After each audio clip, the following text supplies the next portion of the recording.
Everyone gets the short end of the stick. A bad business deal, a terrible breakup, an awful loss. In that way, and I think a couple others, one could opine that no one is entirely unique. I mean, the OG was right. There's absolutely nothing new under the sun. The OG had more to say though. Let me tell you the full thing. He said, history merely repeats itself. It has all been done before. Nothing under the sun is truly new. Sometimes people say, here is something new, but actually it is old. Nothing is ever truly new.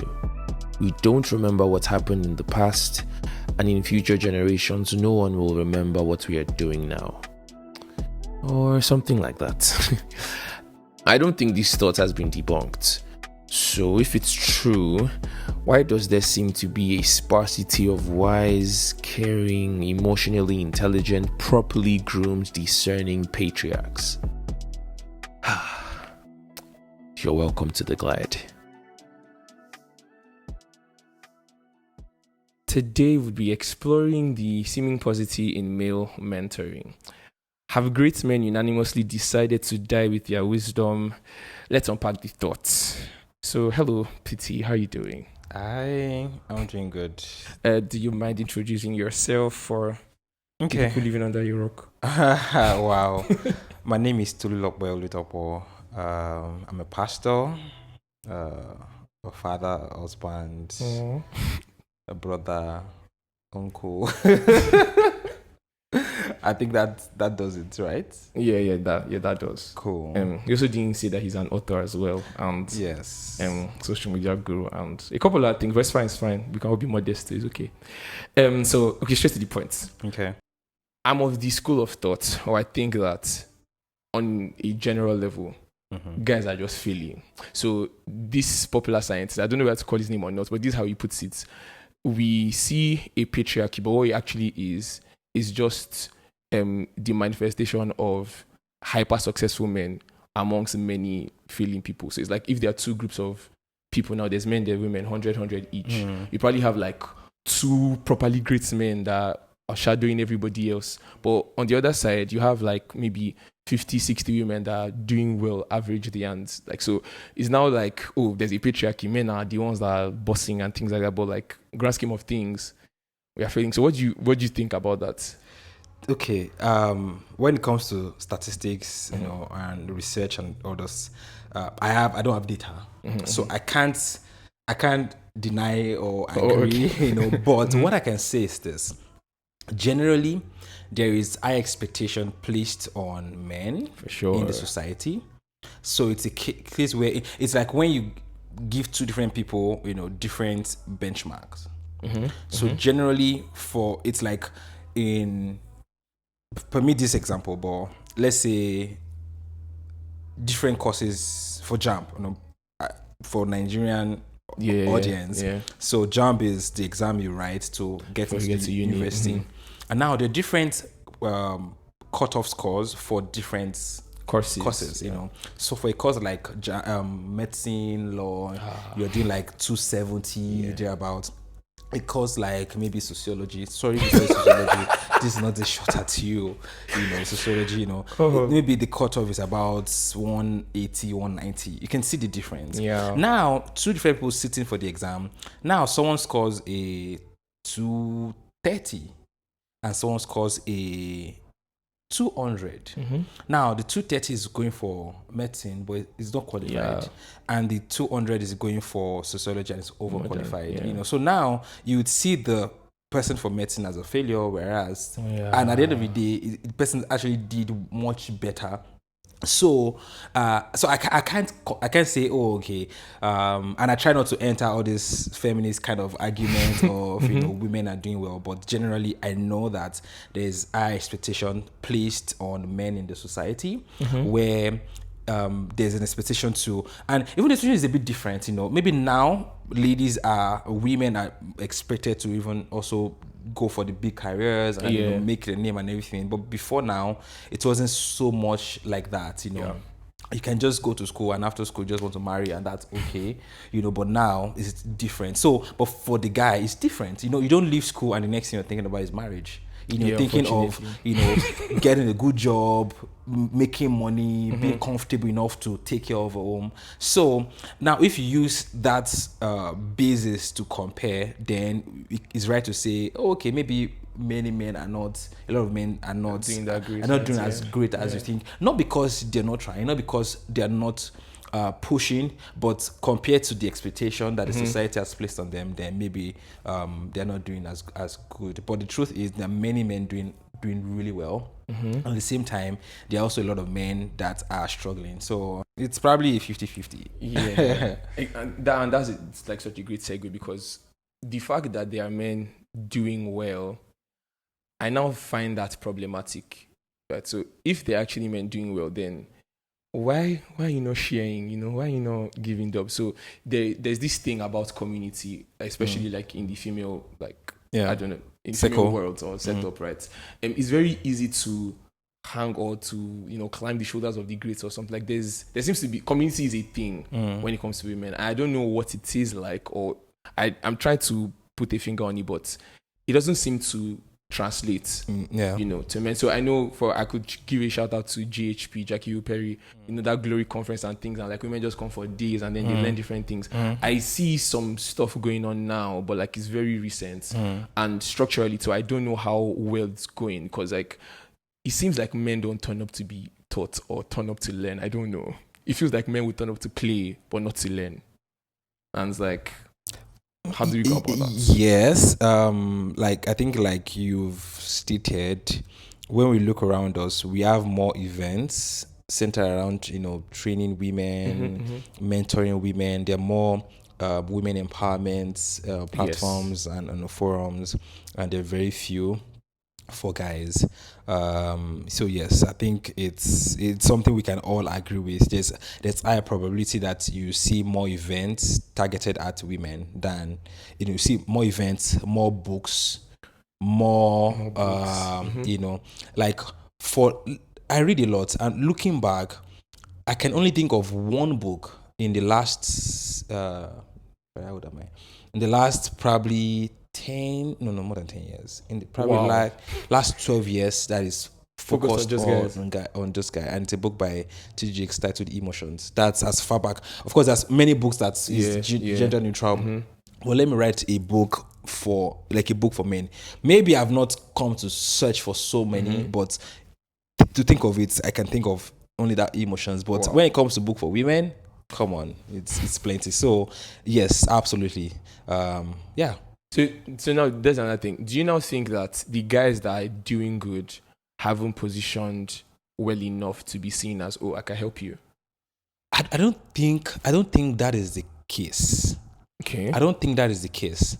I think for one is women, they've come to build or see the need for that community where one person is cheering the other person on, and maybe also because of the years of, what would be the word now? I don't want to say, it's not gender segregation or I think it's just like when you've been oppressed for a long time, you're just more, you do more to get yourself out of it. So for the longest time, the female voice has been has been shut down. They've been oppressed. Their rights has not been given to them. So they've literally had to fight to be heard or to be seen or to be something. Like normally you have a culture that standard, they send the male child to school and the female child is just meant to figure it out or whatever it is. So now, because of that, they've seen the need to stand their ground and to support each other, because if they don't do that, nothing will go. Because in a society where things are easily given to the guys, so years of that has resulted in them having that close-knit community, where they know that nothing is going to be dropped, like and even the system is rigged against them. So I think that has just resulted in them doing that. And now bringing to the guys part, the truth is the mentorship system still exists, but maybe not on a wider scale as it is. For instance, if you look at the Igbo Igbo apprenticeship culture. yeah. It's very Wow, masculine. boy. Yes, it's very masculine Yes, it's based, true, yeah. and it's something that's worked for years and it's still working, Yeah.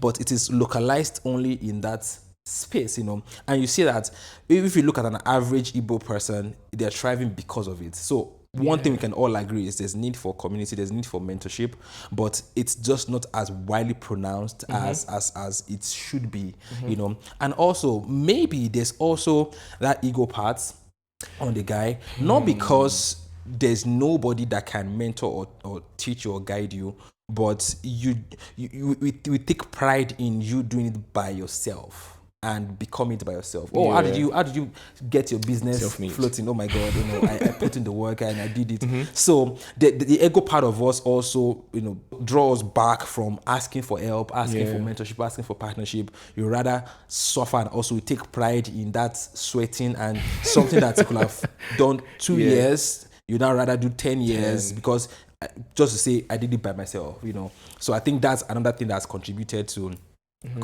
this. And of course, this is not research, so I don't know to what percentage or how wide it is. But even the successful people, men, they have that thing of, oh, I also because most of them got to it by themselves, so they will rather just tell you, I walked my way to this. Go and do your work. Go and do your thing, So, I suffered. Do you even know what I went through? I suffered and everything, and you're now asking me what's my secret. Go to the streets, go and find out. That kind of thing. So that's another thing that I think also probably is contributing to and it. that ego thing is loud. So both on the side of the mentor and the person that wants to absolutely. It's absolutely. Then you also talked about the demands that have been put on men by society, and so just because of how fickle society can be, I like to draw bearing from something a bit more concrete, and so I'll take the Bible. Okay. But then the thing now is, I find that it's very interesting. Even from the Bible, I'm not like, how many good examples, like great, say, father figures, husbands, brothers, how many do we actually have? Because there seems to be a weird pattern. So, for example, I think the person that comes to mind is Samuel, for example. So it seems like Samuel might have had a good dad because we saw him treat his mom nice before he was ever born. But Samuel technically did not grow up with his father and grew up with this man that technically was not a good father. And we now see down the line that Samuel, although he's like one of the closest people to God, the Bible puts up to us, right? Samuel is also not a good father. So that's them. That pattern is there, yeah. Then there is David too. I think it's very weird whenever I think about it. So David was probably, according to these theologians, they'll say 16 or something, tending sheep, fighting lion and bear. Like, what is your teenager doing fighting lion and bear outside? Yeah. Like, so I don't know. Obviously, the Bible is not about David, but it's like, okay, what is he doing that young outside there?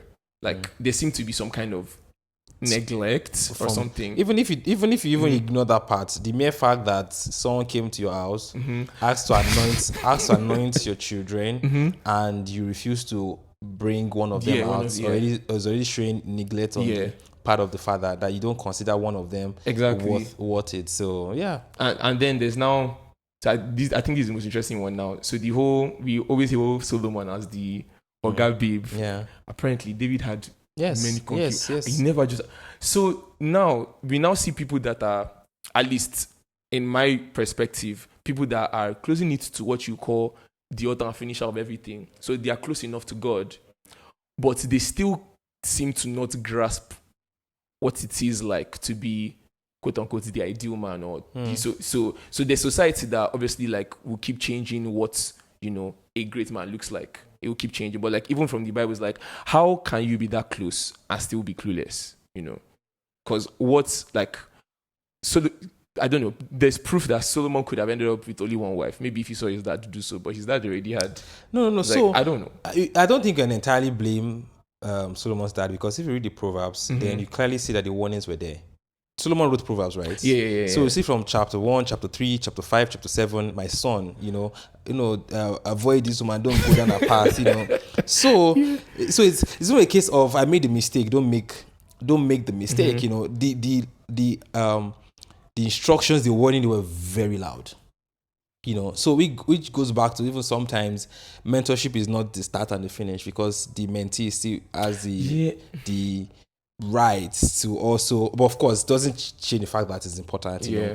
but like you said, the Bible is filled with men that have flaws, and I think it's not entirely a bad thing, because first Okay. and foremost, they are examples for their faith, not necessarily for their lifestyle. Because when we look at Hebrews 11, it's Okay. called the All of Faith, so Yeah. it's primarily about their faith, their relationship with God. Oh, by the way, guys, and this is PT now. So it's first about their faith, how they stood for God and everything, and less, because if you see read through Hebrews 11, you see nothing about their Parenting style. or Yeah, their, I get that. it's always a case of, Moses did not refuse to follow this. Moses, David, Abraham, so it was first about their faith, their trust in God, and just to show that you can. And of course, it's nuanced in many ways, because it shows that you can be very good with God and be bad, yeah. and be a bad this thing. So it just shows that you need to pay attention not only to your faith, but you need to also pay attention to other things, so you can excel so well in faith and lack in other areas. Which is why you have to be aware. Just say, okay, I'm good with my faith, but what about being a father? What about being a brother? What about being, to be aware on all grounds? That's one. Number two is, it also gives us a bit of comfort to say, I'm in a good company, not as an excuse to relax, but as a wake-up call to say, you know what, David made mistakes, he learned it, so I'm not, because many people try to pose themselves as someone beyond mistakes, or when they make mistakes, it just breaks them completely. Just say, you know what, I can make mistakes and I still catch myself back up, because look at these people's stories. There's also a story of redemption, where they make mistakes and they're back on track. But back to your original question, the Bible seems to. So I still won't say is entirely not having examples, but it's showing us the real picture of masculinity, not in the toxic way, but in the real sense of it, to show that there's truly struggles. He's very loud. Yeah, absolutely. struggles are loud. Absolutely, and you see, like someone like Abraham, for instance. Now, one thing that God commended Abraham for, he said, I can tell Abraham, because he will command his children. Yeah. So God commended Abraham his ability to translate and to, instill that discipline, in the generation after him. So it shows that is one thing to actually emulate in being a man figure, the ability to not just only believe something, but to actually pass it down, because the truth is, it's something difficult to do, So there's that. But there are also the examples of good men in the Bible, also, or good mentors, both in the spiritual sense, fatherly sense, and all that. I guess maybe Joseph, father of Jesus, because okay, of course, yes, there's that one. If you have a song like that and you're still that's a good one. Paul was not entirely a father, but he was a good mentor to Timothy. You have the ability to discern the grace in somebody and guide them. Of course, he had a good foundation and background already, but that's something. I just like to tie it in, because in the end, these are real people and real life stories. And I was it can be, in a sense, like you said, it can be alarming, but then it's also a source of comfort and stuff. So if you're not to break it down to the simplest of things, what would you say are maybe 3-4 major aspects I have to zone in on? So and this doesn't apply to just maybe you being married or single, you're a man, right? Okay, because there can be a thing where you think you're doing okay, and there's now this perception that, oh boy, you need to wake up, you're not doing that great. So it's this is more okay, what are the vital signs? How do I know that, okay, I'm doing fine, or at least I should work? What are the things I should be looking out for as a guy to say, okay, I'm not great at this, I should probably look for somebody to help me here, or okay, I could probably teach about this because I'm good at this. What are those aspects that a guy could be looking out for? I think the very first thing I actually want to say is we have to break that myth that as a guy, then you have to be all encompassing. So I think that's actually the first place. You have to give yourself the permission to not be perfect. You have to give yourself the permission to fail. You have to give yourself the permission to not have everything figured out, because most of the time that is what holds many guys back, because you're expected to have it all figured out. You're expected to defend your woman, be there, and and the truth is it's too much. It's not too much to ask from somebody, even though it's a lot, but you have to come to the point where you have to acknowledge that sometimes I don't got this, I don't have it figured out. Yes. So I think that's very super important, because you have to get to that point before you even open yourself up to getting help or getting mentorship. How many guys tell their friends that, man, I need help about this? Very, very few. And it's back to that thing of they expect me to be good. This might be a very bad example, but let me use it regardless. It's like when you're the best in class, if you're in exam hall and there's a question you don't know, you'll be ashamed to ask, so, because you'll be like, now you be the, you're the best, even if you're the best in class, if I ask him, how am I supposed to, but if you have to, just come that ios of, we all there for these streets, we all, hustling and learning this. So back to your question. So what areas should be on the lookout for? And I think the first thing I would say is self-mastery. That is your ability to lead yourself. Your ability to, or maybe for self-mastery is identity. Right. Because I think that's one of the hardest thing for a person, for a man. Your identity or who you are is often defined by the society or people's expectation of you. I remember when I lost my brother in 2008, and after it was my elder brother, and in Yoruba home the first son is like so now people now started coming to me, now you have to step up, you have to now you are the man of the house, you have to be there for your mother, you have to your dada, and it's just that thing of now it was now I have to be who I'm not. Now I have to what does that even mean? So many guys struggle with identity. Who am I? What am I supposed to be? What am I supposed to be? Am I supposed to be that person that just show that I never cry, I'm macho? But it's coming to the point where, and of course I'm a Christian, I'm a pastor, I'm defined by the word of God. It's God's word must define who you are. Not people's opinion, not societal expectation. You have to come to the point where you're if you are to say who am I, it comes down to I'm someone that loved by God, someone loved by God. That's good. Loved by God. He died for me, so he thinks I'm worth it, thinks I'm special, and that would help you navigate everything. Because if you haven't grappled well with who you are, you will just be tossed around, by anything. You will meet a woman that would, demand something, and you think you have to satisfy the person, and you just follow suit, and it's going to be a mess. And I think the next one is self-mastery, the ability to be able to commit to a path and go all out, the ability to do a good assessment of yourself. Do you know yourself well enough? Do you know what your strengths are? Do you know what your weaknesses are?